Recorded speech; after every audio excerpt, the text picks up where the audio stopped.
কিন্তু যদি মানে যে কোরআন খতম করে বক্সামি ইসালে সব করতো বেদাত। আমি আপনাদের সম্মুখে একটা বিষয় নিয়ে আলোচনা করব, সেটা হলো কি ইসলে সওয়াব। ইসল শব্দের অর্থ হলো পৌঁছানো, সব মানে সব, সওয়াব পৌঁছানো। যখন কোনো মানুষ যখন মারা যায়, ওই মানুষ যখন মারা যায় সেই সময় আমরা 4 দিনে বা 40 দিনে বা 8 দিনে যেদিন হোক আমরা করি, এটাকে বলা হয় যে ইসলে সব। কিন্তু আমরা গ্রামীণ ভাষা আমরা বলি যে মিলাদ মিলাদ দিতে হবে, তাই বলি, কিন্তু ওটা আসলে কিন্তু এটা ইসলে সব বা দোয়ার মাহফিল।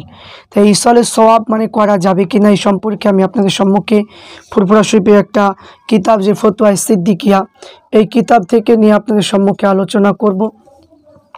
সেটা হলো কি যে আপনার 120 পৃষ্ঠার মধ্যে লেখা আছে, ওয়াজ নসিহত ও তসবিহ তাহলিল কোরআন পাঠ সমাপন করা এবং উপস্থিত ব্যক্তিগণ খানা পিনা করে এবং তার সওয়াব জীবিত মৃত যাবতীয় মুমিন মুসলমান আম্বিয়া আউলিয়া এবং পরকালীন মঙ্গলার্থে বকশিস করা জায়েজ।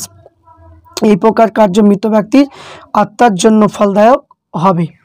এবং জাদুল আখিয়ার, এই কিতাবটা আহলে হাদিসরা জীবনে, এই কিতাবটা জীবনে চোখে দেখেনি। এই কিতাবের মধ্যে আছে আহলে সুন্নাতুল জামাতের সম্প্রদায় মত হলো যে প্রমাণিত যে স্ত্রীকৃত হয়েছে জীবিত লোকে দান খায়রা দোয়া দুরুদ ও গুনাহগার লোকেদের গুনাহকে লঘু করে আযাব বন্ধ করে, পুণ্যবান লোকের সম্মান আরও অধিক বৃদ্ধি করে দেয়।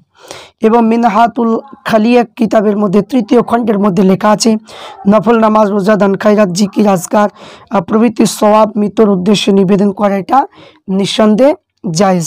তাহলে ইসলে সওয়াবের মাধ্যমে যে বক্তব্য ওয়াজ নসিহত করার পরে যে দোয়া করে, এটা দোয়াটা নিঃসন্দেহে মানে কি জায়েজ। ইসলে সওয়াবে যে মৃত্যু আত্মার জন্য যে সবরেসানি করা হয়, তাহলে এখানে বাহারুর রায় কিতাবের মধ্যে লেখা আছে যে কোনো ব্যক্তি তার নিজের রোজা নামাজ হজ ও উমরা দান এবং তেলাওয়াত ও জিকির আজকার তওয়াফ ইত্যাদি সব অন্য বকশিস করলে তা আহলে সুন্নাতুল জামাতের মতটা নিঃসন্দেহে জায়েজ হবে। যদি কোনো ব্যক্তি নামাজ পড়ে রোজা রেখে যে কোনো মৃত জীবিত ব্যক্তি মানে করে, তার জন্য জায়েজ হবে এবং সবে সুন্নি সম্প্রদায়ের মতে এটা কি উক্ত জায়েজ এবং সব পৌঁছে যাবে।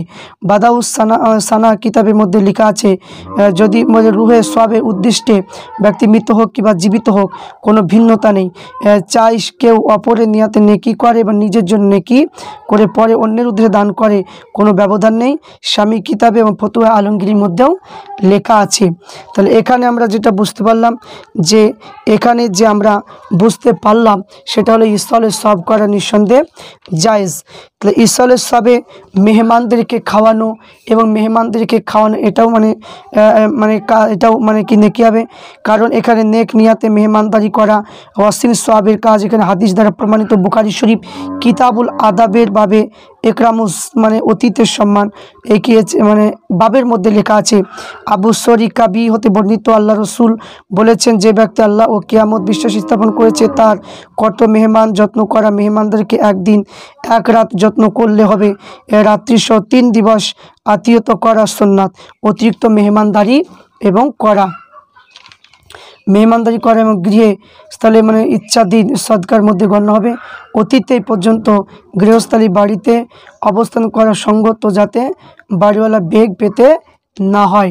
তাহলে এখানে আমরা বুঝতে পারলাম ইসলে সব করা, যে মানুষ যখন মারা যাবে, সেই মানুষ মারা যাওয়ার পরে আমরা বাড়িতে গ্রামীণ ভাষায় যে মিলাদ বলি, এটা মিলাদ নয়, এটা হলো আমাদের এই কথাটা আমরা ভুল, এটা হলো মানে ইসলে সব। এই ইসলে সবে এখানে মানে সব কিছু মানুষকে মানে কি দাওয়াত করা, মানুষকে খাওয়ানো এবং আলিমরা ওয়াজ নসিহত করবে, এবার দোয়ার মাহফিল করবে, এটা নিঃসন্দেহে জায়েজ। এটাকে ইসলে সব বলা হয়, ওটা মিলাদ মাহফিল নয়। কিন্তু ইসলে সবে যে আমরা আলোচনা করি, ওটা মানে বিশ্বনবীর জন্ম বৃত্তান্ত আলোচনা করি, ওটাকে মিলাদ বলা হয়।